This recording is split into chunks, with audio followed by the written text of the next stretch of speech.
الحمد لله الذي أرسل رسوله بالهدى ودين الحق ليظهره على الدين كله وكفى بالله شهيدا.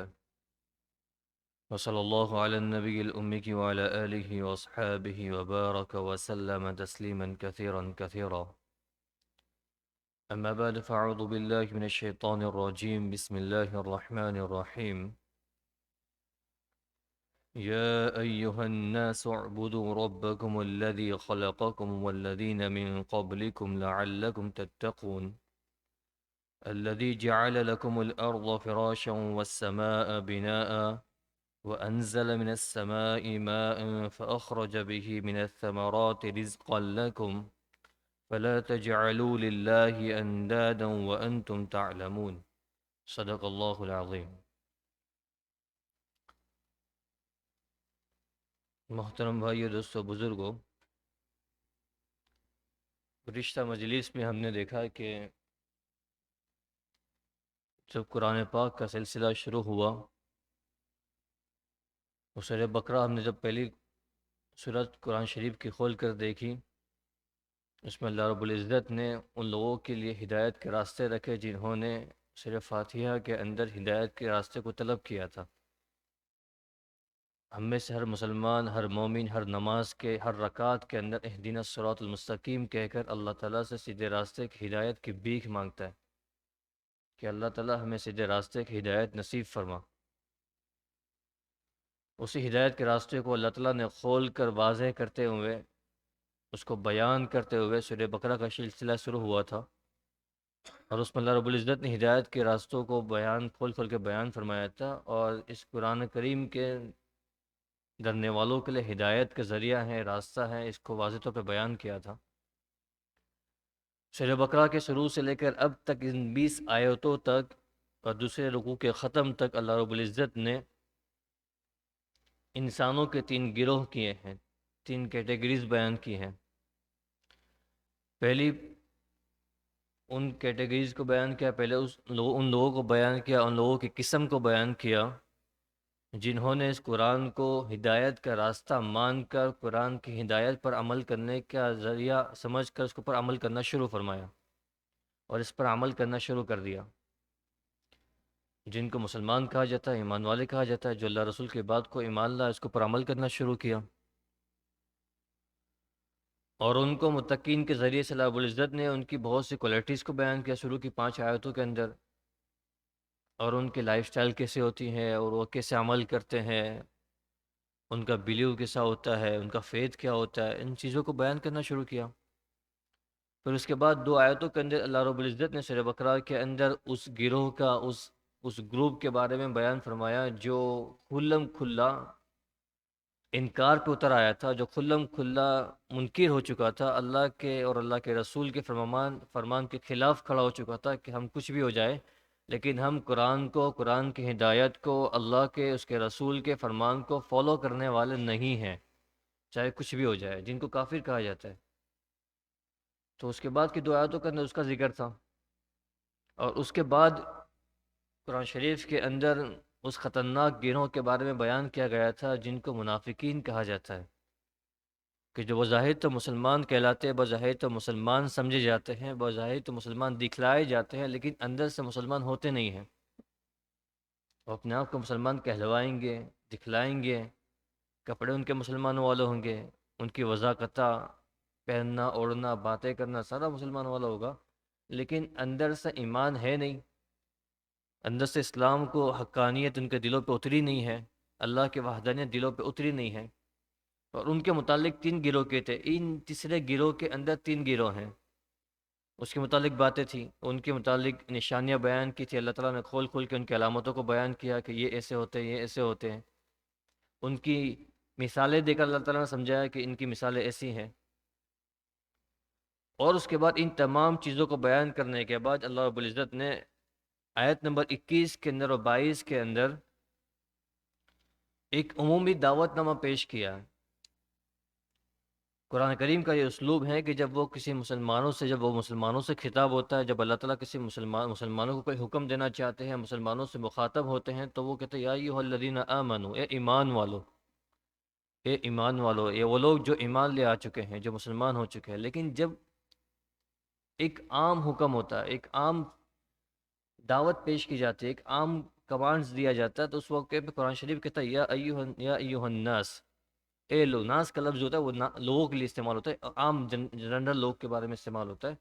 تو قرآن کہہ رہا ہے اس 21 آیت کے اندر جب تک تو بات ہو چکی ہے، مسلمانوں کی شروع میں بات ہوئی، کافروں کی بات ہوئی،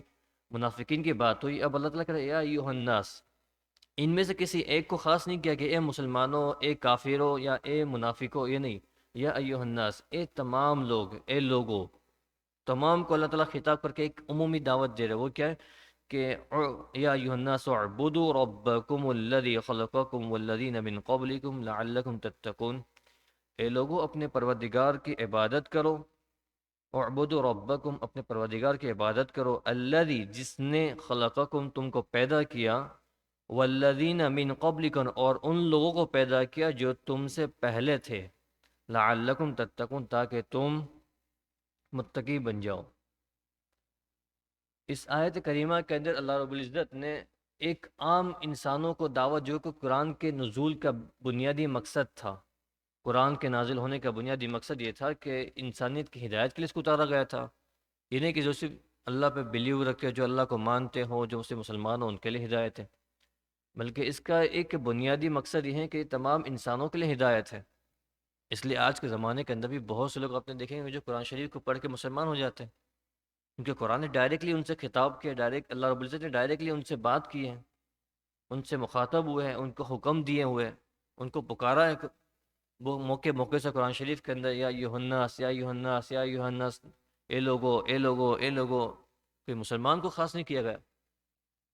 تو اس لیے مفسرین نے اس موقع پہ لکھا ہے کہ جس دن سے اس کا نزول ہوا آج تک بہت سارے لوگ صرف قرآن کو پڑھ کر سمجھ کر مسلمان ہو گئے، اور اس کا معجزہ ہے، اللہ کے رسول کا معجزہ ہے۔ تو اس میں اللہ رب العزت نے اس آیت کو شروع فرمایا، یہ حکم کو شروع فرمایا، اس میں بنیادی طور پر اللہ رب العزت نے 3 چیزوں کو، اب یہاں سے لے کر اس کی 2 آیتیں، یہ اس کے بعد کی 1 آیت، اور اس کے بعد کی اور 3 آیتیں، مطلب ٹوٹل 5 آیتوں کے اندر اللہ رب العزت نے قرآن اس سورہ بقرہ کے اندر بنیادی 5 عقیدوں کو بیان کیا ہے، جو کہ اسلام کے اور ایمان کی بنیاد ہے۔ اس کے بغیر اسلام کی اور ایمان کی عمارت، اس کی بلڈنگ کھڑی ہو ہی نہیں سکتی، اس کا بیس ہی نہیں بن سکتا۔ اس میں سے ایک عقیدہ یہ ہے جس کو عقیدہ توحید کہا جاتا ہے۔ عقیدہ توحید مطلب یہ ہے کہ عبادت کے لائق صرف اللہ ہے، اللہ کے سوا کسی کی عبادت نہیں ہوگی،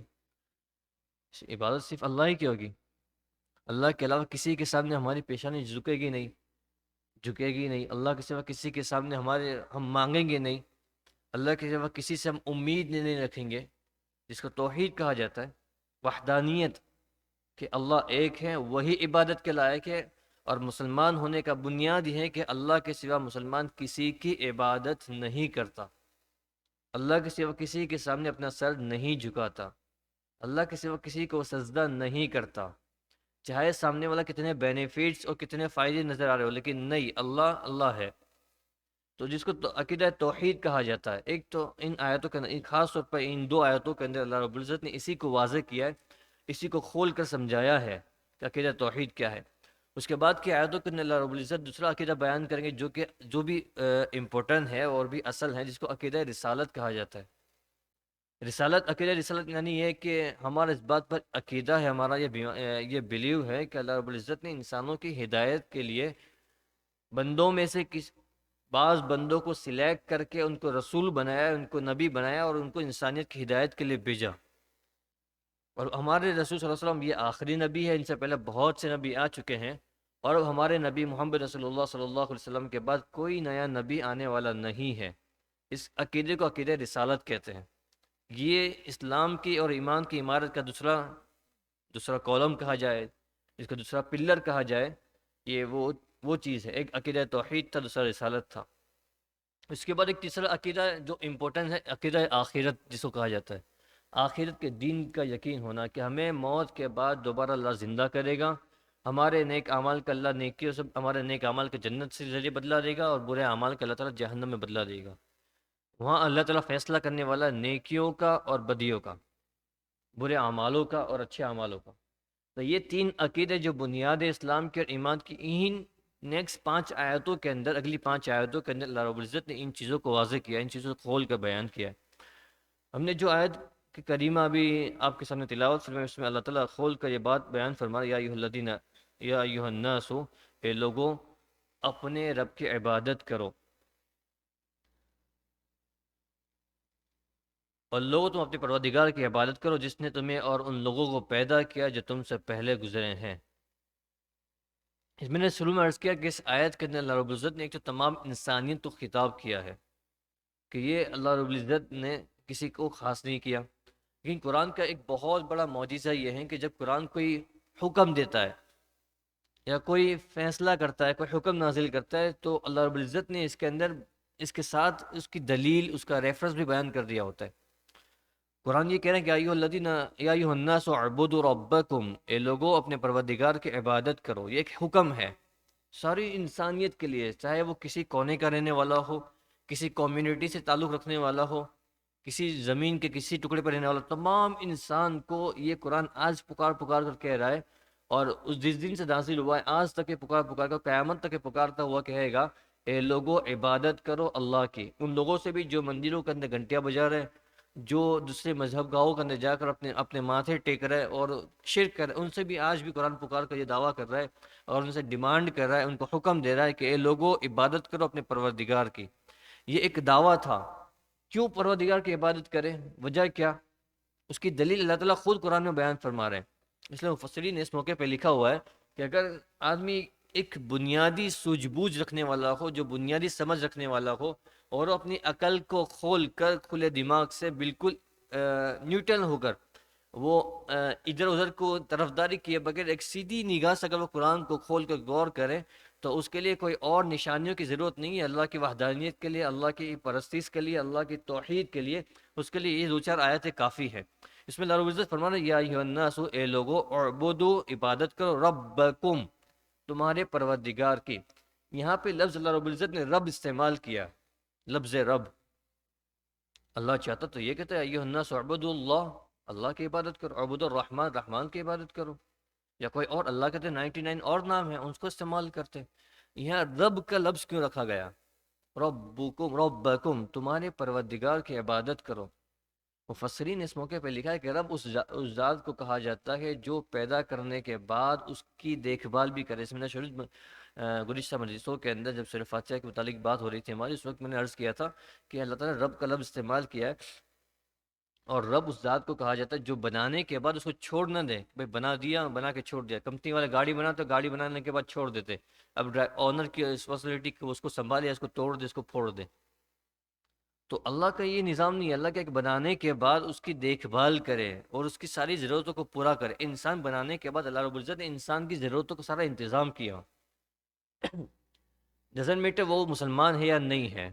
وہ اسلام کو فالو کرتا ہے نہیں، یہ نہیں ہوا کہ ویسے مسلمانوں کے لیے ہوا کے اندر آکسیجن ہے، غیر مسلموں کے لیے آکسیجن ختم کر دیا اللہ نے، یا صرف مسلمانوں کے لیے پانی میٹھا ہے اور جب غیر مسلم پانی پیا اس کے لیے کڑوا ہو گیا، ایسے نمازوں کے لیے پانی اچھا ہے اور غیر نمازوں کے لیے اللہ نے ختم نہیں۔ اللہ نے جب یہ مخلوق کو بنایا، اس چیز کو بنایا، تو اس کے لیے سارے انتظامات کو اللہ تعالیٰ نے پیدا کیا اور اس کو ختم نہیں کیا، اللہ تعالیٰ نے اس کو باقی رکھا ہے، کیونکہ اس کو باقی رکھنے کے لیے، اس انسانیت کو جینے کے لیے اور اس کی رکھوالی، اس کو پروان چڑھانے کے لیے اور اس کو باقی رکھنے کے لیے ان چیزوں کی ضرورت تھی، تو اللہ تعالیٰ مہیا کرتا ہے۔ ڈزنٹ میٹر وہ اللہ کے احکامات کو فالو کرے یا نہ کرے، اس کو رب کہا جاتا ہے۔ تو ایک بنیادی چیز یہ ہے، جب ایک آدمی، اب جو ہمارے عام طور پہ جب اولاد پیدا ہوتی ہے تو باپ یہ چاہتا ہے کہ بیٹا میری فرما برداری کرے، میری بات کو مانے۔ کیونکہ میں نے اس کی دیکھ بھال کی جب سے پیدا ہوا ہے اب تک، اس کے تقاضوں کو میں نے پورا کیا ہے، اس کو کھلانا پلانا، بڑا کرنا، سنبھالنا، ساری چیزوں کو میں نے اس کو ساری سروس پرووائڈ کی ہے۔ اب باپ یہ چاہتا ہے کہ اب یہ بڑا ہونے کے بعد میرا فرما بردار بنے۔ تو جو اللہ نے اتنی ساری چیزیں انسانوں کو پیدا ہونے سے لے کر اس کی موت تک کے اور موت کے بعد کی ساری چیز اس کے لیے پیدا کی، کیا وہ اللہ اس کا تقاضا نہیں کرتا کہ اسی کی عبادت کی جاوے، اسی کی عبادت کی جاوے؟ ایک باپ برداشت نہیں کرتا کہ میری اولاد بڑا ہونے کے بعد مجھے چھوڑ کر کسی اور کو فالو کرے، اور جو میں جس بات کا حکم دوں وہ اس کے خلاف کر کے کسی اور کی بات کو فالو کرے، وہ باپ برداشت نہیں کرتا، جبکہ وہ انسان ہے۔ تو وہ اللہ جس نے انسانوں کو پیدا کیا اور ان کو ساری چیزیں مہیا کر دی، ساری سروس پرووائڈ کر دی، اس کے بعد وہ اللہ ڈیمانڈ کر رہا، اللہ کہہ رہا یا ایھا الناس اعبدوا ربکم، اے لوگو تم اپنے پروردگار کی عبادت کرو، اپنے پروردگار کے۔ ایک انسان اگر سوچے کہ بھائی صحیح بات ہے، اگر جو ہم کو ساری چیزیں ہمارے جلانے کے لیے، ہمارے زندہ رہنے کے لیے اور ہماری ضرورت کی جو تمام چیزیں مہیا کر رہا ہے، جو دے رہا ہے، عقل کا تقاضا یہ ہے کہ عبادت اسی کی کرنی چاہیے، اس کے علاوہ کسی اور کی عبادت نہیں کرنی چاہیے۔ لیکن لیکن انسانوں کی عقل پر پردے پڑ جاتے ہیں اور وہ ان چیزوں کو سوچنے سمجھنے سے اپنے آپ کو دور رکھتا ہے، کیونکہ اس میں فالو کرنے کے اندر بہت سی اپنی چیزوں کو آگے پیچھے کرنا پڑے گا، اور اس کے اندر جو چیزیں خواہشات کے قبیل سے ہیں، جو اپنی منمانی والی چیزیں ہیں، جس کے اندر اس کو لطف آتا ہے، مزے آتے ہیں، جس کو مزے کی جو زندگی ہوتی ہے اس کا تھوڑا کمپرومائز کرنا پڑے گا، تو آدمی اس کو آگے پیچھے کر۔ اس لیے یہود کے بارے میں کہا گیا تھا کہ وہ چیزوں کو سمجھتے تھے، جانتے تھے، لیکن میں نے گزشتہ مجلسوں میں جیسے بار بار میں نے کہا ہے کہ وہ اپنی چیزوں کو کمپرومائز کرنا نہیں چاہتے تھے، اپنی پوزیشنز کو، اپنی خواہشات کو اور اپنے عہدوں کو، ان چیزوں کو وہ آگے پیچھے کرنا نہیں چاہتے تھے۔ اس لیے وہ چاہتے تھے کہ بھائی ہم جس طرح جی رہے جیتے رہے، یہ جس طرح ہو رہا ہوتے رہے۔ تو اللہ رب العزت نے ایک دعویٰ جو قرآن شریف کے اندر دعویٰ کیا گیا تھا، ایک حکم دیا گیا تھا، اس کی دلیل اللہ تعالیٰ نے آگے ربکم کے ذریعے سے اس کو دلیل دی۔ تمہارے پروردگار کی عبادت اس لیے کرنی ہے کہ چونکہ وہ تم کو پیدا کرنے والا، تمہاری پرورش کرنے والا ہے، تم کو سنبھالنے والا ہے، ایک ماں کے پیٹ سے ایک قطرے کی شکل میں تم کو پیدا کیا تھا، اور قطرے کے ذریعے سے تم کو اچھا بھلا اور بھلا چنگا انسان بنا کر دنیا میں بھیجا، اور دنیا کے اندر تمہاری تمام ضرورتوں کو پورا کر رہا ہے اور کرتا رہ رہا ہے، اور موت تک کرتا رہے گا، اور موت کے بعد کی جو ضرورت ہے اس کو بھی اللہ تعالیٰ پورا کریں گے۔ تو تقاضا یہ تھا کہ اسی کی عبادت ہونی چاہیے۔ اس کے بعد اللہ رب العزت آگے والی آیتوں کے اندر اسی چیز کو ایکسپلین کر رہے، کھول کے بیان کر رہے۔ الذی خلقکم والذین من قبلکم، اس ذات کی جس نے تم کو پیدا کیا۔ اب جو ذات بنانے والی ہوتی ہے، جو پیدا کرنے والی ہوتی ہے، جو کمپنی کے اندر کوئی مشین بنتی ہے تو اس کو چلانے کے لیے اسی کمپنی والوں کو فالو کرنا پڑتا ہے۔ کمپنی نے کوئی مشین بنائی ہے اور مشین لانے کے بعد آدمی چاہے کہ میں اپنی مرضی سے اس کو چلاؤں گا، نہیں، جو کمپنی والے جنہوں نے بنائی ہے، اور جو مشین کے جنہوں نے جو چیزیں لکھی ہے اس کے حساب سے اس کو فالو کرنا پڑے گا، اس کو چلانی پڑے گی تو چلے گی۔ تو اللہ تعالیٰ کہ الذی خلقکم، جس نے تم کو پیدا کیا، تو عقل یہ چاہتی تھی کہ تم کو فالو بھی اسی کو کرنا چاہیے، بات بھی اسی کے معنی سے جس نے تم کو پیدا کیا ہے، نہ کہ صرف تم کو، والذین من قبلکم، صرف تم کو پیدا نہیں کیا، تم سے پہلے بہت سے نیشنز کو، بہت سے امتوں کو پیدا کیا ہے، بہت سے لوگوں کو پیدا کیا ہے۔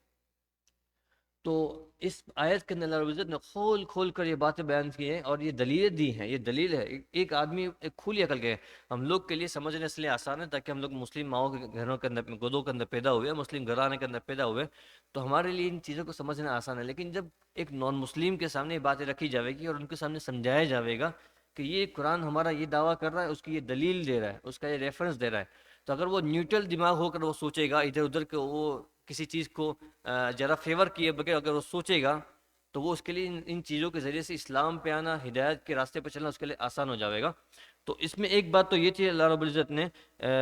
بنی نوع انسان کو توحید کی دعوت دی ہے، اور میں نے جو کہا تھا کہ اللہ رب العزت نے عقیدہ توحید کو بیان کیا ان آیتوں کے اندر، اعبدوا ربکم، تمہارے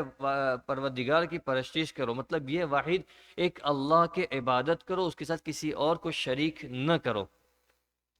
اس آیت کے اندر اللہ رب العزت نے ایک اور بات جو پتے کی ہے وہ لکھی ہے، جس میں مفسرین اس موقع پہ الذی خلقکم والذین من قبلکم، جس نے تم کو پیدا کیا اور تم سے پہلے لوگوں کو پیدا کیا۔ تو اللہ رب العزت نے یہ نہیں کہا کہ تمہارے بعد والے لوگوں کو، بے شک اللہ ہی پیدا کرے گا، ہم کو پیدا کیا، ہم سے پہلے والوں کو اللہ نے پیدا کیا، لیکن اللہ نے بعد والوں کا ذکر نہیں کیا۔ کہ بعد والوں کے بارے میں کیا، ہمارا عقیدہ ہے کہ جب تک انسانیت باقی ہے تمام انسان کو اللہ تعالیٰ ہی پیدا کرے گا، لیکن اللہ تعالیٰ نے پہلے والوں کا ذکر کرنا ضروری سمجھا لیکن بعد والوں کا ذکر ضروری نہیں سمجھا، بعد والوں کا ذکر نہیں کیا۔ ایک سوال ہوتا ہے، تو مفسرین نے اس موقع پہ بات نقل فرمائی ہے کہ چونکہ خلقکم، یہ جو اللہ تعالیٰ نے اس کے اندر جو خطاب کیا تھا، جو مخاطب ہوئے تھے، جن لوگ کو اللہ تعالیٰ نے، جن سے بات اللہ تعالیٰ جن کو کہہ رہے تھے، وہ ایک تو ہماری امت ہے، اللہ کے رسول صلی اللہ علیہ وسلم اور ان کی امت ہے، اور من قبلکم، ہم سے پہلے والی نیشنز ہیں، اور اس کے اندر اللہ رب العزت نے ایک خاص طور پہ ایک دو ٹوک جواب دے دیا کہ اب تمہارے بعد کوئی اور امت آنے والی نہیں ہے، تمہاری امت یہ فائنل امت ہے، تمہارا نیشن یہ فائنل نیشن ہے۔ مطلب یہ کہ اب کے بعد حضور محمد صلی اللہ علیہ وسلم کے بعد کوئی اور نبی آنے والا نہیں ہے، اگر ہوتے تو ان کی امت ہوتی اور ان کا ذکر ہوتا، چونکہ وہ ہے نہیں، اللہ کے رسول صلی اللہ علیہ وسلم کے بعد کوئی اور نبی ہے نہیں اور ان کی کوئی نئی امت ہونے والی نہیں ہے، اس لیے اللہ رب العزت نے بعد والوں کا ذکر نہیں فرمایا، چونکہ جو اس دنیا کے اندر جو آخری انسان مرے گا وہ بھی اللہ کے رسول صلی اللہ علیہ وسلم محمد مصطفیٰ صلی اللہ علیہ وسلم کا امت محمدی کے اندر مرے گا، وہ دوسری کوئی اور امت کے اندر مرنے والا نہیں ہے۔ تو اس آیت کے اندر دو باتیں ملتی ہیں، ایک تو یہ کہ توحید کا جہاں اللہ رب العزت نے ذکر فرمایا تھا وہ توحید کی بات بھی ثابت ہوتی ہے، دوسری رسالت بھی ثابت ہوتی ہے کہ اللہ کے رسول صلی اللہ علیہ وسلم کے بعد کوئی اور نیا نبی آنے والا نہیں ہے، اور جو کوئی اس کے دعوے کرے گا وہ سارا جھوٹا ہے، اور اس پر ایمان لانا، اس کی بات کو ماننا، یہ عقیدہ رسالت کے خلاف ہے، ہمارے ایمان کی جو بلڈنگ ہے وہ ڈگمگا جائے گی، وہ گر جائے گی اور ہم اسلام کے دائرے سے باہر آ جائیں گے۔ اس لیے صرف ہم اللہ کے رسول صلی اللہ علیہ وسلم کو، محمد مصطفیٰ صلی اللہ علیہ وسلم کو مانیں گے، اس کے علاوہ کسی اور کو رسول ماننے والے نہیں ہیں۔ ایک بات تو اس کے اندر یہ ذکر فرمائی گئی تھی، اس کے بعد یہ تھا کہ اللہ رب العزت نے اس آیت کے اندر توحید کے ساتھ رسالت کو بیان کیا اور دوسری امت آنے والی نہیں ہے، لیکن ان چیزوں کو فالو کرنے کے بعد، ان چیزوں کو ماننے کے بعد اعبدوا ربکم توحید تو اس لیے ثابت ہوتی ہے کہ یہ جو مشرکین جو تھے کفار مکہ، جن کو خطاب قرآن کر رہا ہے، اور آج کے زمانے کے اندر بہت سارے جو اسلام کے علاوہ، جو ایمان کے علاوہ، جو اللہ کو فالو نہیں کرتے، اس میں بہت سارے نیشن دیکھیں گے تو اس کے اندر یہود ہیں، نصارہ ہیں، مشرکین ہیں، یہ تمام کہیں نہ کسی جگہ تو اللہ کو مانتے ہیں کہ نہیں، اللہ ہم کو پیدا کرنے والا اللہ ہے، ہم کو شادی کرنے والا اللہ ہے، لیکن اس کے ساتھ وہ شریک کرتے ہیں کہ جیسے ہمارے یہاں اگر ہندوؤں کا عقیدہ اٹھا کر دیکھیں، وہ یہ چاہتے ہیں، وہ کہتے ہیں کہ نہیں، سارے کو بنانے والا سب کا مالک تو ایک ہے، وہ ایک اللہ جس نے سب کو بنایا، لیکن اللہ نے بنانے کے بعد ان کو روزی دینے کی ڈیوٹی کسی ایک دیوتا کو دے دی، ان کو پانی دینے کی ڈیوٹی کسی اور ایک دیوتا کو دے دی، ان کو پیدا کرنے کی ڈیوٹی کسی ایک دیوتا کو دے دی، ان کو بیماری دینے کی ڈیوٹی کسی ایک دیوتا کو دے دی، ان کو اچھا کرنے کی ڈیوٹی کسی ایک دیوتا کو دے دی۔ تو وہ یہ کہتے ہیں کہ اللہ نے بنانے کے بعد اس کی ڈیوٹیز لوگوں کے اندر، دیوتاؤں بنا کے ان کے اندر بانٹ، ان کے اندر ڈیوائڈ کر دی۔ تو اب اگر ہم کو وہ چیز چاہیے، ہم کو روزی چاہیے، تو روزی والے دیوتا کو ہماری پوجا کرنی پڑے گی، تو ہم سے روزی ملے گی، اور وہ دیوتا جا کر وہ اللہ سے سفارش کرے گا ہماری، ان سے مانگے گا اور پھر ہم کو دے گا۔ تو اس کے اندر مختار کل، کسی بندے کو روزی دینا نہ دینا، یہ وہ لوگ یہ سمجھتے ہیں، ڈیسائیڈ کرتا ہے وہ دیوتا، نعوذ باللہ، جس کو اللہ تعالیٰ نے یہ ڈیوٹی دی ہے کہ وہ انسانوں کی روزی دے یا نہ دے۔ اب مشرکین کفار کے عقائد اٹھا کر دیکھیں، ان کا عقیدہ یہ تھا، ہنود کے عقائد اٹھا کر دیکھیں، ہمارے جو ملکوں کے اندر ہنود رہتے، اگر ان کو عقائد کو اٹھا کر دیکھیں، ان کا یہی ہے، وہ اتنے سارے دیوتاؤں کو پوجتے ہیں۔ اب نصارہ کو اٹھا کر دیکھیں کہ اللہ کو مانتے ہیں، لیکن اللہ کے ساتھ وہ نہیں مانتے کہ حضرت عیسیٰ علیہ السلام بھی وہ اللہ کے بیٹے ہیں، جتنا پاور اللہ کے پاس اتنا پاور حضرت عیسیٰ علیہ السلام ان کے پاس، حضرت عیسیٰ کے پاس بھی ہے، اور مریم ان کی امی، ان کے پاس بھی وہ پاور ہے۔ یہود کہتے ہیں کہ عزیر جو وہ بھی اللہ کے بیٹے ہیں، تو ان کے پاس بھی وہ سارا پاور ہے، لیکن ہم یہ کہ امت محمد یہ کہتے ہیں کہ نہیں، صرف اللہ ہے، اللہ کے سوا کسی کے پاس وہ پاور نہیں ہے، ہمیں ان چیزوں کی ضرورت پڑے تو اللہ ہی سے مانگیں گے، اللہ کے علاوہ کسی اور سے مانگیں گے نہیں۔ یہ عقیدہ رسالت، یہ عقیدہ توحید ہے، جس کو اللہ تعالیٰ نے اعبد ربکم کے اندر بیان کیا، اور اس کے بعد اللہ رب العزت نے اس کی جو آخری، اس آیت کا جو آخری ٹکڑا ہے، لعلکم تتقون، جس کے اندر یہ فرمایا گیا تاکہ تم متقی بن جاؤ۔ متقی کہتے ہیں کہ اس کا ڈرنے والا بنے، اللہ سے ڈرنے والا بنے، لعلکم تتقون، تاکہ تم ڈرنے والا بن جاؤ، کہ تم اللہ کی عبادت کرو، ایک اللہ کی عبادت کرو جس نے تم کو پیدا کیا، تم سے اگلوں کو پیدا کیا، تاکہ تم ڈرنے والے بن جاؤ۔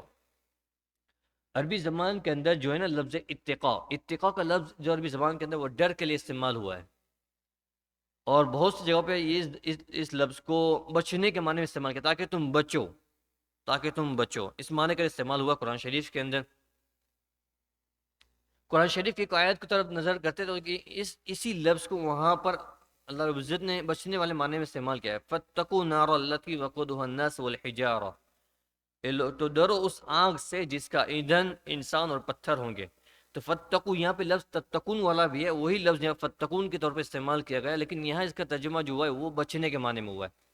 تو مفسرین نے اس موقع پہ اس آیت کا ترجمہ لعلکم تتقون کا ترجمہ یہ کیا کہ تم اس اللہ کی عبادت کرو جس نے تم کو پیدا کیا، تم سے پہلوں کو پیدا کیا، تاکہ تم جہنم کی آگ سے بچو، تاکہ تم اللہ کی ناراضگی سے بچو، تاکہ تم اللہ کی نافرمانیوں سے بچو، اور نافرمانیوں کے نتیجے میں جو جہنم کی آگ اللہ نے تیار کر رکھی ہے جو منکرین کے لیے، جو نافرمانوں کے لیے، اس آگ سے بچو۔ تو لعلکم تتقون ایک ترجمہ یہ ہوتا ہے تقوی اختیار کرنا، اللہ کا ڈر پیدا کرنا، اور ڈر کے نتیجے کے اندر ان عذابات سے بچنا ہوتا ہے۔ اس لیے اللہ رب العزت نے اس کے اندر یہاں پہ اس بات کو واضح فرمایا۔ اس کے بعد اللہ رب العزت نے اس کے بعد والی آیتوں کے اندر اور اس بات کو کہ اللہ ایک ہے، اس کا کوئی پارٹنر نہیں ہے، اس کا کوئی شریک نہیں ہے، اس کی توحید ہے، اس کی وحدانیت پر، اس کے بعد والی جو آیت الذی جعل لکم الارض فراشا والسماء بناء، اس کے بعد والی جو آیت ہے اس کے اندر اللہ رب العزت اس کی اور دلیلیں دی، اس کے ریفرنس دیے ہوئے کہ ہم نے جو یہ آپ سے دعویٰ کیا تھا، ہم نے جو آپ سے یہ ڈیمانڈ کی تھی کہ ایک اللہ کی عبادت کرو، ایک اللہ کی پرستش کرو، اس کے علاوہ کسی کی عبادت نہ کرو، اس کی ایک دلیل کہ وہ تمہارا رب ہے۔ اس کے بعد یہ کہ اس نے تم کو پیدا کیا ہے، تم سے پہلوں کو پیدا کیا ہے۔ اس کے بعد اور اللہ تعالیٰ اس کو کھول کر بیان کر رہا ہے، کیوں؟ الذی جعل لکم الارض فراشا، اس اللہ کی پرورش کرو، عبادت کرو جس نے تمہارے لیے زمین کو فراش بنایا، بچھونا بنایا۔ الذی، جس نے جعل لکم الارض، تمہارے لیے بنا دیا، ارض مطلب زمین کو، فراشا، فراشا مطلب فراش جسے کہ ہم کہتے ہیں بچھونا کہتے ہیں، اس کو بچھونا بنا دیا۔ تو اس میں مفسرین نے بہت سی ضروری باتیں نقل فرمائی ہے کہ فراش کا لفظ جو ہوتا ہے، فراش انسانیت کے لیے، انسانوں کے لیے دو طرح استعمال ہوتا ہے، تو اس کو بیٹھنے کے لیے بھی استعمال ہوتا ہے، اس کو فراش کہا جاتا ہے، اس کو سونے کے لیے بھی استعمال ہوتا ہے، اس کو فراش کہا جاتا ہے۔ اور مفسرین نے اس موقع پہ پتہ کی بات یہ لکھی کہ اللہ رب العزت نے زمین کو انسانوں کی ضرورت کے مطابق بنایا ہے۔ جب انسان کو جس وقت جس چیز کی ضرورت پڑے زمین سے، وہ چیز اس کو مہیا ہو جائے۔ جب انسان کو چلنے کی ضرورت پڑے تو زمین اتنی سخت ہو جائے کہ اس کے اوپر آدمی چل سکے۔ جب انسان کو اس کو نرم کر کے اس سے پانی نکالنا یا اس سے اناج نکالنا، ان چیزوں کی ضرورت پڑے تو اتنی سخت نہیں ہوگی کہ آدمی اس کو ہول نہیں کر سکتا، اس کو کھود نہیں سکتا، یا اس کو گہرا نہیں کر سکتا، اس کو پھاڑ نہیں سکتا۔ وہ آدمی اس کو پھاڑ کر اس کو اندر سے نکال سکتا ہے۔ اور اتنی نرم نہیں ہے کہ جب اس کو چلنا ہو تو وہ اس کا پیر اندر چلا جائے۔ جیسے آدمی گدے پہ یا میٹرس پہ چلے تو اس کا پیر اندر چلا جاتا ہے، اتنی نرم نہیں بنائی کہ چلنے کے موقع پہ اس کے لیے سخت ہو جاتی ہیں، کہ جب اس کو اندر سے اس کو نکالنا کوئی چیز جس کی ضرورت ہوتی ہے تو اس کے لیے زمین کو اللہ تعالیٰ نے نرم کر دیا۔ تو یہ فراش کا معنی ہے کہ اللہ رب العزت نے زمین کو انسان کی ضرورت کے مطابق اس کے لیے ہموار کر دی۔ اگر اس کو سونا ہے تو اس کے لیے وہ سخت اتنی نرم نہیں کر دی کہ پھر یہ بیلنس نہیں کر پائے، اس کی گردن نیچے جھک جاوے یا ایسا ایک دم جیسے نرم ہو جاتا ہے، اور چلنے کے لیے اس کے موقع پہ سخت کر دی تاکہ اس کے پیر اندر نہ چلے جاویں۔ لیکن جب چیزیں زمین سے نکالنے کی ضرورت پڑتی ہے، مکان بنانے کے لیے اس کا فاؤنڈیشن رکھنے کی ضرورت پڑتی ہے، جب اس کو کھودنا بھی آسان ہو گیا۔ اس کو آسان ہے کہ تم کھود نہیں کر سکتے، ایک دم سخت ہوگا کہ تم اس کے اندر سوراخ نہیں کر سکتے، اس کو ہول نہیں کر سکتے، کہ اللہ رب العزت نے زمین کو انسان کی ضرورت کے لیے اتنے کھل کے بنا دیا۔ ایسی کوئی چیز انسان کی ضرورت کے لیے دنیا کے اندر نہیں بن سکتی جو انسان کی اتنی ساری ضرورتوں کو پورا کرے بیک وقت، ایک ہی ٹائم پر اتنی ساری ضرورتوں کو پورا کرے، ایک ہی چیز ہو وہ ایک ہی وقت میں انسانوں کی اتنی ساری ضرورت کو پورا کرے۔ دنیا کے اندر ایسی اور کوئی چیز کوئی بنا نہیں سکتا صرف اللہ کے سوا۔ تو اس کا تقاضا بھی یہ تھا، جس نے اتنی یونیک چیز بنائی، تقاضا یہ کہ ہم بھی عبادت اسی کی کریں۔ اس کے بعد اللہ تعالیٰ آگے فرمائے وَالسَّمَاءَ بِنَاءً، اتنا ہی نہیں، صرف زمین کو بنا کے نہیں چھوڑ دیا، زمین کے اوپر ہم نے اوپر چھت لگائی، کیونکہ انسانوں کو ضرورت پڑتی ہے چھت کی بھی۔ ہم گھر بناتے، گھر کے اندر فرش بناتے ہیں، نیچے ٹائلس ویسے لگاتے ہیں تو اوپر چھت بھی لگاتے نا، چھت کے بغیر گھر مکمل نہیں ہوتا۔ تو اللہ تعالیٰ نے زمین کو بنانے کے بعد اس کے اوپر وَالسَّمَاءَ بِنَاءً، آسمان کو چھت بنا دیا، آسمان کو انسانوں کے لیے چھت بنا دیا۔ اب آسمانوں کے متعلق بہت سی ڈیٹیلز ہے کہ 7 آسمان ہے، اس آسمان کے نیچے بہت ساری گیلیکسیز ہے، اور یہ اس کے اوپر اور 7 آسمان ہیں، ان کی کیا ڈیٹیلز ہے وہ اس کے موقع پہ انشاءاللہ آئندہ اور آیاتوں کے اندر اللہ تعالیٰ اس کے متعلق بیان فرمائیں گے، اس موقع پہ اس کو دیکھیں گے۔ لیکن اللہ تعالیٰ نے ایک نشانی اور ایک دلیل یہ بھی دی کہ وَالسَّمَاءَ بِنَاءً، اللہ تعالیٰ نے آسمان کو چھت بنا دیا۔ اس کے بعد اللہ تعالیٰ آگے فرمایا وَأَنزَلَ مِنَ السَّمَاءِ مَاءً، اور دوسری بات یہ کہ اللہ تعالیٰ نے آسمان بنانے کے بعد چھوڑ نہیں دیا، آسمانوں سے جو ضرورت وابستہ انسانوں کی وہ پانی کا ملنا ہے، تو اللہ تعالیٰ نے آسمانوں کے اندر وہ نظام چلایا جس کے ذریعے سے پانی ملتا رہے۔ ہم لوگ بظاہر ہم کو ایسا لگتا ہے کہ ہم لوگ دیکھتے ہیں، ہم لوگ سمجھتے ہیں کہ بھائی بادلوں کے ذریعے سے پانی آتا ہے، لیکن بادل بھی آسمان میں ہوتے ہیں اور اوپر سے دیکھتے ہوئے نظر آتا ہے، اس لیے اللہ رب العزت نے یہاں پر اس موقع پر ان بادلوں کو بھی آسمان سے تابع کر دیا ہے، ورنہ قرآن شریف کے اندر ہی ایک موقع پر اللہ رب العزت نے خود ان بادلوں کا بھی ذکر فرمایا ہے، افرأیتم الماء الذی تشربون اانتم انزلتموه من المزن ام نحن المنزلون. تو یہاں پہ مزن کا لفظ جو استعمال ہوا ہے وہ بادل کے لیے استعمال ہوا ہے، تو خود قرآن شریف بھی یہ کہہ رہا ہے کہ یہ پانی جو بادلوں سے برسا، لیکن چونکہ وہ اوپر سے آتا ہے اس لیے اللہ رب العزت نے اس کو، اور آسمان چونکہ ابھی پہلے بیان کیا ہوا تھا، آسمان کو اللہ رب العزت نے پہلے ذکر کیا تھا، تو اس کی مناسبت کو، اس کے کنیکشن کو باقی رکھتے ہوئے اللہ رب العزت نے یہاں پر وَأَنزَلَ مِنَ السَّمَاءِ مَاءً، اور آسمان سے پانی کو برسا، اس کو ذکر کرا دیا، لیکن حقیقت پہ وہ بادلوں سے پانی آتا ہے. اس کو خود قرآن شریف آگے بہت سی موقع پر اللہ تعالیٰ نے خود اس کو بیان کیا ہوا ہے. اور اس کے بعد اللہ رب العزت نے اور ایک بات کو بیان فرمایا فَأَخْرَجَ بِهِ مِنَ الثَّمَرَاتِ رِزْقًا لَكُمْ. تیسری صفت کو بیان کر دیا کہ اس پانی کے ذریعے سے اللہ تعالیٰ تمہارے واسطے روزی کا، تمہارے واسطے پھل نکالتے ہیں جو تمہیں روزی کا فائدہ پہنچاتے ہیں. زمین کے اندر سے پھل نکالتے ہیں، اگر زمین اگانا چھوڑ دے تو انسانیت بھوکے مر جائے، اس کے لیے کھانا میسر نہ ہو. اگر ہمارے زمان کے اندر یہ دماغ میں ہماری باتیں آتی کہ آج کے زمانے کے اندر اتنا ایڈوانس ہو چکا ہے کہ ایسے ایسے فارم بنے ہوئے ہیں جس کے اندر لوگ اپنی مرضی سے ان کو وٹامنز دیتے ہیں، اپنی مرضی سے ان کو ہیٹنگ دیتے ہیں، اور وہ خود چیزوں کی وہ پیداوار کرتے ہیں، زمین سے نکالتے ہیں. تو مفسرین نے اس موقع پہ لکھا کتنا بھی کر لے کتنا بھی کر لے، لیکن انہوں نے زمین کو کھود کر اس کے اندر خزانے تو نہیں رکھے نا. وہ اپنی طرف سے وہ ہیٹنگ اپنے ٹیمپریچر دے دیں، وہ وٹامنس اپنی طرف سے چھوڑ دے، لیکن ان دانے کے اندر سے دوسرے ٹماٹر نکالنے والا کون ہے؟ اس ایک دانے کے اندر سے دوسری پیاز کو نکالنے والا کون ہے؟ اس چاول کے ایک ٹکڑے کے اندر سے دوسرے چاول بنانے والا کون ہے؟ انہوں نے کوئی خزانے تو زمین کے اندر رکھے نہیں ہیں. جنہوں نے فارم بنائے رکھے لمبے چوڑے، اور اپنی مرضی سے وہ گرمی سردی کے اندر بھی آم بناتے اور یہ کرتے جو بھی کرتے وہ، تو وہ اتنا ایڈوانس ہو چکا ہے، وہ اپنی طرف سے ساری چیزیں کرتے ہیں، لیکن زمین کے اندر خزانے تو نہیں رکھے نا. ایک بیج سے، ایک دانے سے اتنے سارے دانے بنانے والے وہ تو نہیں ہے. انہوں نے صرف اسباب اختیار کیے، لیکن اس سے اللہ تعالیٰ بناتے ہیں. تو اسی بات کو اللہ تعالیٰ اس کے اندر واضح کرے فَأَخْرَجَ بِهِ مِنَ الثَّمَرَاتِ رِزْقًا لَكُمْ.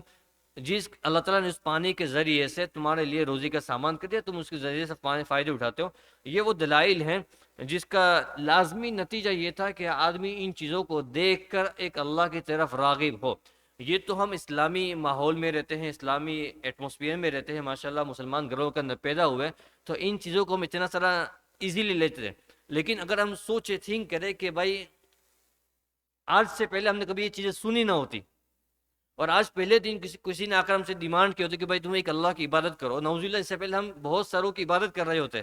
تو کوئی آ کر ہم کو ڈیمانڈ کرتا کہ ایک اللہ کی عبادت کرو، تو اس موقع ہمارا ریئیکشن کیا ہوتا؟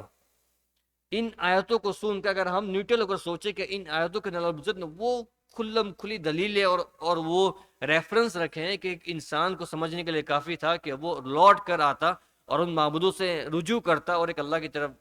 مڑ جاتا. کفار مشرکین کا یہی حال تھا، ان کے سامنے ان کو وہ شرک کرنا مبتلا تھے، وہ بہت سارے دیوتاؤں کی پوجنے کے اندر تھے، اور ان کو یہ اس بات کی دعوت دی گئی تھی ان عبادتوں سے رک جاؤ اور اس اللہ کی عبادت کرو، اور اس کی دلیلیں یہ ہیں، اس کے ریفرنس یہ ہیں. علماء کرام نے اس موقع پہ ایک اور بات پتے کے لکھی ہے کہ اصل مسلمانوں کے لیے اسلام لانے کے بعد اللہ کا کسی بات کا حکم کر دینا، اللہ کے رسول کا کسی بات کا حکم کر دینا، یہ کافی ہے اس کو عمل کرنے کے لیے. ایک انسان کے ایک بندہ ہونے کے ناطے، ایک غلام ہونے کے ناطے اس کی یہ اوقات نہیں ہے کہ وہ اللہ سے ریزن مانگے کہ اللہ کیوں کرے ہم، اللہ اس کا کیا فائدہ ہے، اس کا کیا نقصان ہے. یہ ہماری اوقات نہیں ہے، یہ ہماری طاقت. لیکن اس کے باوجود اللہ تعالیٰ نے بہت سے موقعوں پہ بہت سے حکم کے بعد دلیلیں، اس کے ریفرنس، اس کے بینیفٹس، اس کے نہ کرنے کے اوپر اس کی وعید، اس کو بیان کیا ہے. لیکن ان چیزوں کو دیکھ کر ہماری طبیعت آج کے زمانے کے اندر، چونکہ ہم بہت سی دنیا کی چیزوں کے اندر ریزن دیکھتے ہیں، اس کا ریزن کیا ہے، اس کا ریزن کیا ہے، تو اب ہم اسلام کے اندر ہر حکم کے اندر کہ بھائی کیوں کریں، یہ پڑھنے پہ کیا ملے گا، اس کو اوپر اللہ تعالیٰ کیوں نہیں پکڑ کرتا، اس کو اللہ نے کیوں ڈھیل دے رکھی ہے، اس کو وہ اللہ کی اپنی مرضی ہے، ہمارے اندر اس کا ہمارا کوئی بس نہیں. ہمارا غلام ہونے کے ناطے ہمیں ان چیزوں کو معلوم کرنے کی کوئی ہماری حیثیت نہیں ہے، ہماری کوئی اوقات نہیں ہے. اور جو اللہ نے بیان کی ہے، اللہ نے اپنے فضل سے بیان کی ہے، وہ اطمینان قلب کے لیے ہے کہ جہاں اللہ نے بیان کی اس کو سمجھ لیں گے، اور جہاں اللہ نے بیان نہیں کی وہاں اندر گھسنے کی کوشش نہیں کریں گے. یہی تقاضا تھا ایک مسلمان کے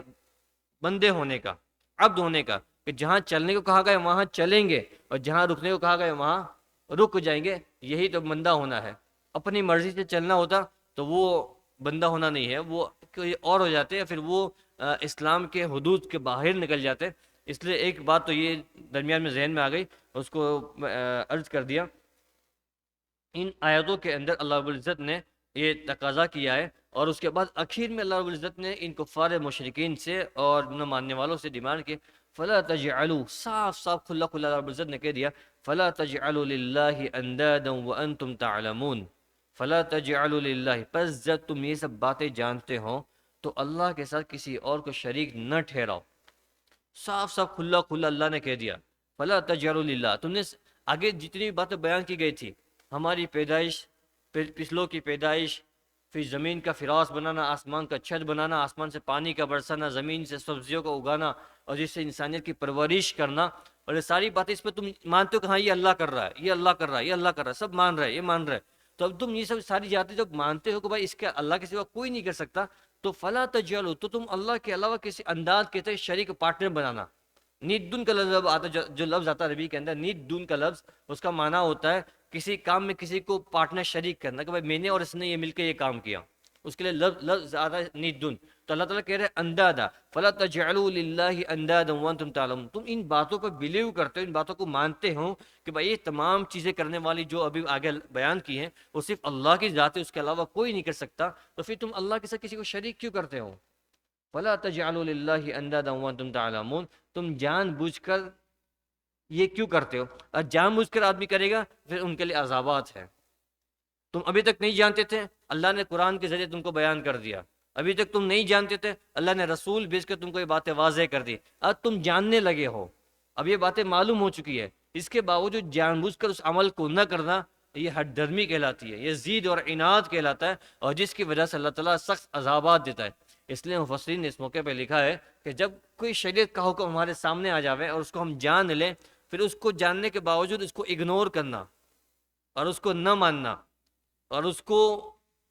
سنا انسنا کر دینا، جو پچھلے میں نے وہ منافقوں کی ذکر تھی کہ وہ کان بند کر دیتے تھے، کانوں میں انگلیاں ڈال دیتے تھے تاکہ وہ حکم کو سنے نہیں، اور ان کو اس زندگی میں ہم نے سنا ہی نہیں ہے، اس طرح گزر جاوے. یہ علامت نفاق کی ہیں.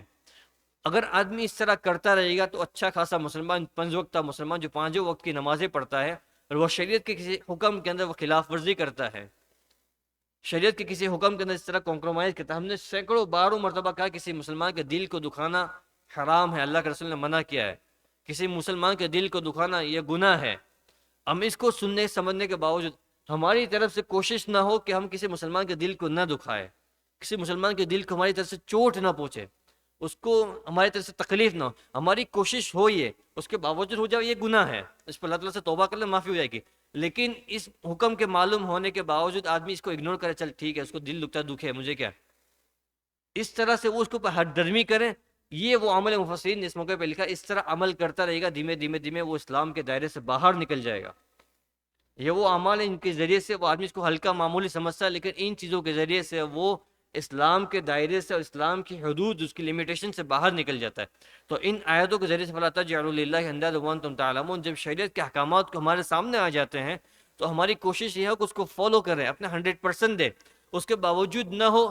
تو وہ ہماری طرف سے گناہ ہو جاتے ہیں، اس کو اللہ سے معافی مانگ لیں. لیکن ایک ہماری طرف سے ٹرائی نہ ہو، اس کو اگنور کر دے، راستہ کوئی راستہ نکالے، اس کے ہم لوگ اور طریقے تلاش کریں اس سے بچنے کے لیے. یہ مسلمانیت نہیں ہے، یہ نفاق کہلاتا ہے. اس سے اللہ تعالیٰ ہمیں بچنے کی توفیق عطا فرمائے. اس کے بعد والے آیتوں کے اندر اللہ رب العزت نے عقیدہ رسالت کو، اللہ کے رسول کا آخری ہونا، ان کے بعد کوئی نبی نہیں آئے گا، ان چیزوں کو اللہ رب العزت نے آگے بیان کیا ہوا ہے. آئندہ مجلس میں انشاءاللہ اس کو سمجھنے کی کوشش کریں گے. اللہ تعالیٰ کہے سنت سے جنا عمل کی توفیق عطا فرمائے. وآخر دعوانا الحمدللہ رب العالمین. سبحان ربک رب العزت عما یصفون وسلام علی المرسلین والحمد للہ رب العالمین. آمین برحمتک یا ارحم الراحمین.